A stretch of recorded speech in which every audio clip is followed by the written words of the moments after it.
Hey there, thanks for joining. I want to share with you a little bit of a life lesson that I learned about the importance of taking action and situational awareness. Now, what is situational awareness? Maybe you're familiar with the term, maybe you're not. As I know it, situational awareness is defined as taking in information, processing, and comprehending that information in an emergency situation.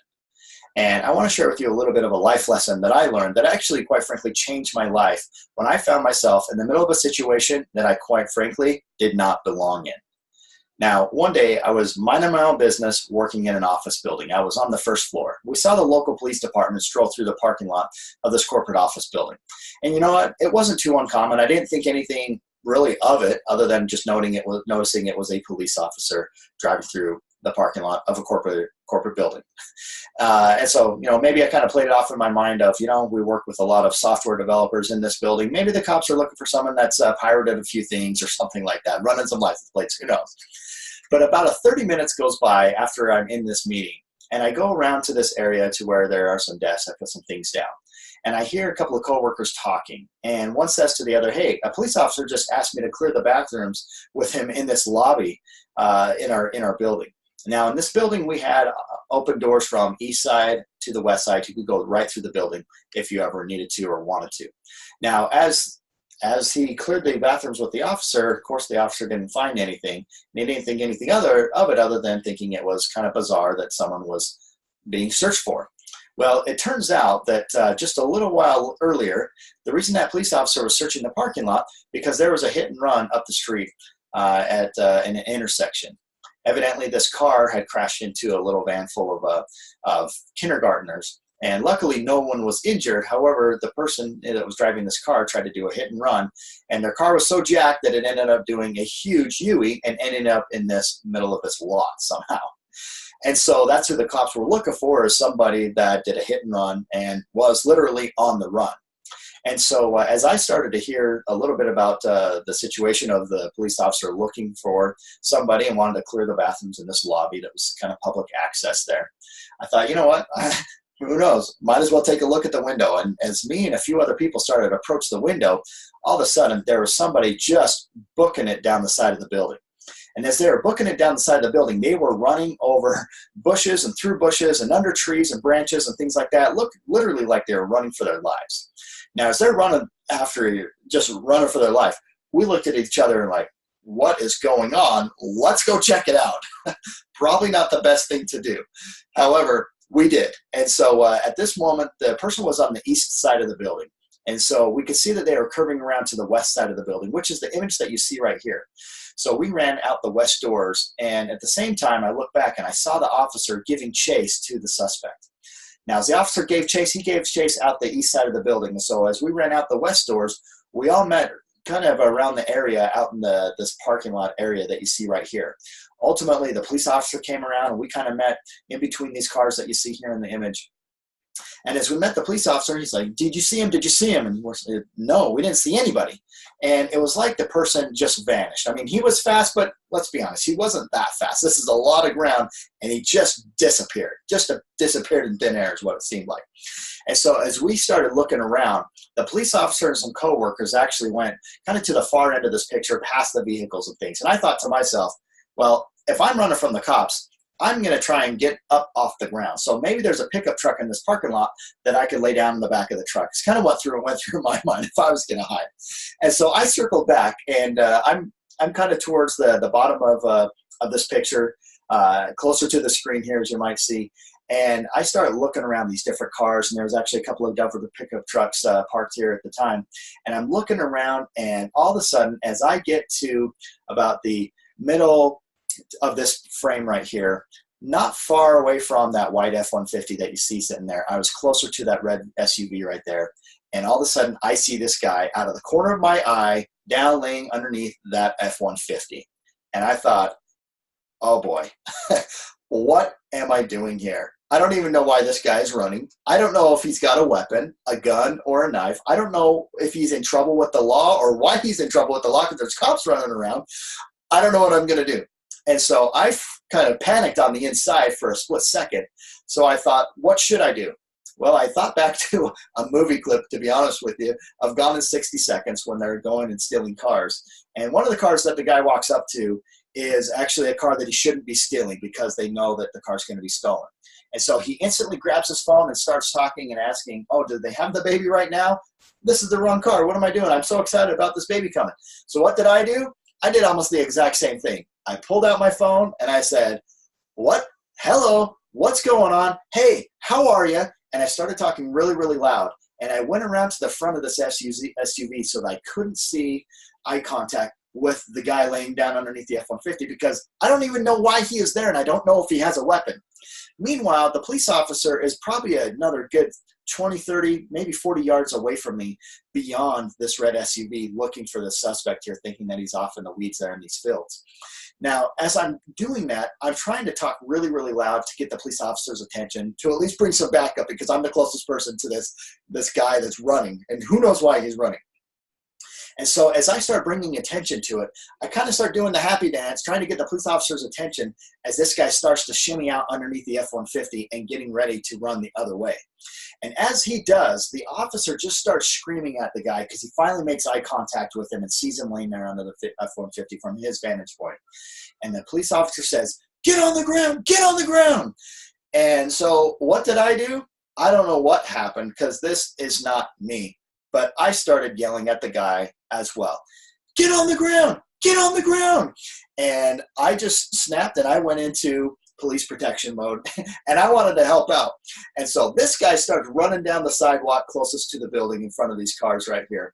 And I don't know what got into me or anything, but I was just a broken record because I was the closest person to this guy. The police officer, some other coworkers were actually further back behind me. And I just started yelling as well, mirroring the cop, get on the ground, get on the ground.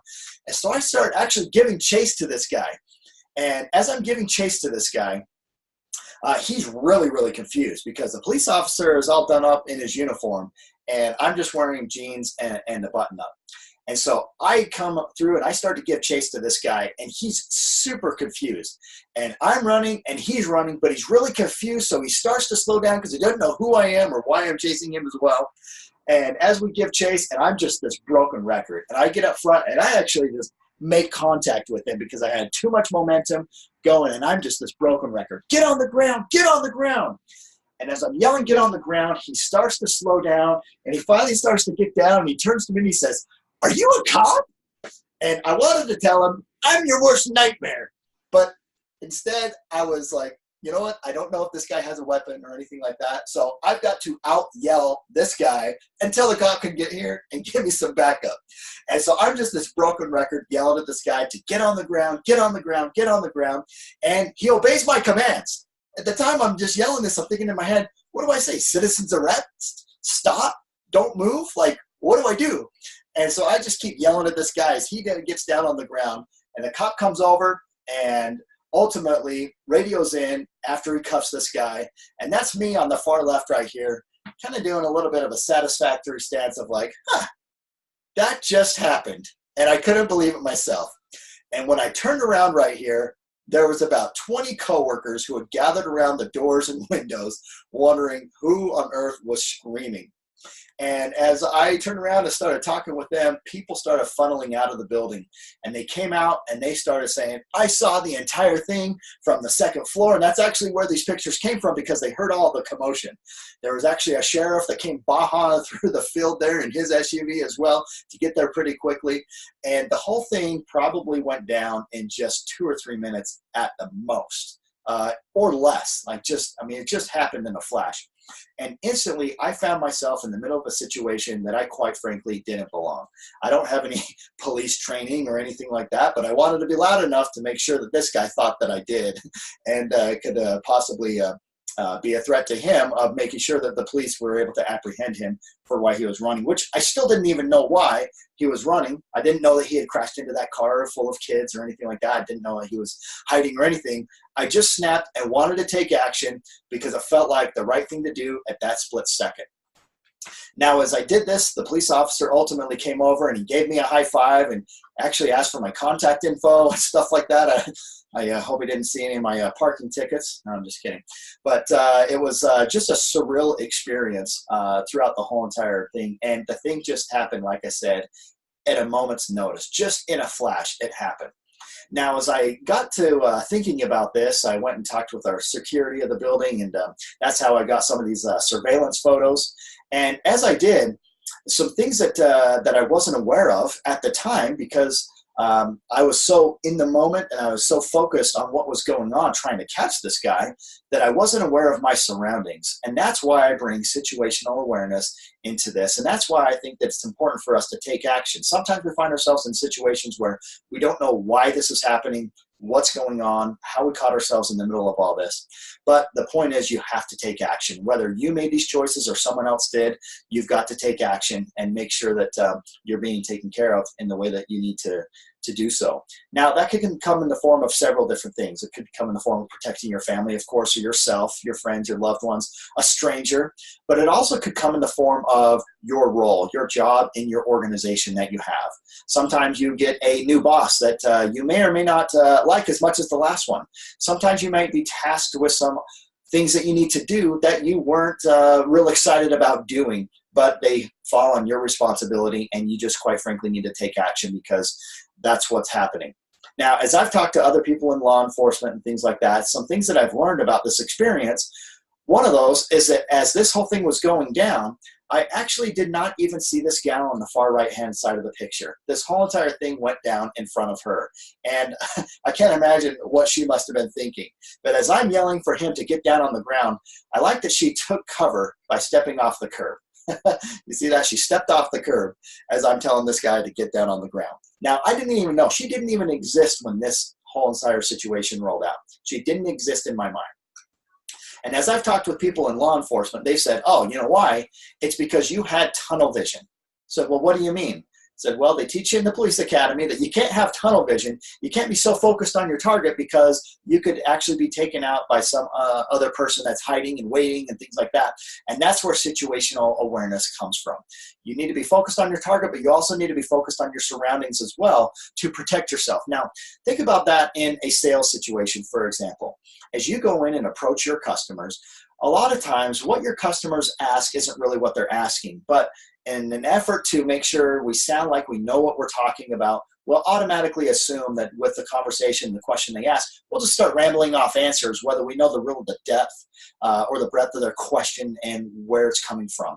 So it's important to make sure that we ask and clarify and respond, a technique that's found in Integrity Solutions, your ACR, to ask or acknowledge, clarify what they said, and then respond. Because a lot of times what clients are asking isn't really what they're asking.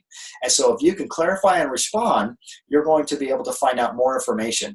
So if they come in and they say, hey, I need your products and services, very rarely does that actually happen where, you know, in the sales world, you might call that a laydown. Someone calls up, says, I need this, here's my credit card, thank you very much. You've got to do a lot of other things most of the time to understand what it is that they're needing and do a good needs analysis as you go through your sales process. When you follow that process, you're going to have a predictable outcome. And part of that process is making sure you have situational awareness with your surroundings and understanding the clients that you're working with. So as you do have that situational awareness, when they ask for a specific question about a specific product or service, I think it's absolutely okay to take a moment to clarify and respond and maybe dig a little bit deeper. Go 2 levels or 2 layers deeper about their questioning to find out what it is they're really after so that you can understand what's going on. Because again, a lot of times what they ask really isn't what they ask. And so as you do that, it's important to make sure that you're aware of your surroundings and that when you find yourself in a situation where you need to be aware of what's going on, absolutely do that and then make the best decision that you can by taking action. Because a lot of times we can't choose when we're going to be in the middle of those situations, but being aware of when these situations might arise, now that you have that at the forefront of your mind, you can take action accordingly and respond accordingly as needed. Well, thanks for chiming in for just a moment. I hope you found some value in this. Definitely love to hear about your insights and your situations and how that might apply to you. So give me a call, let's connect, shoot me a text, an email, find me on social media at DannySentMe, and we'll talk to you soon. Thanks so much. See you later.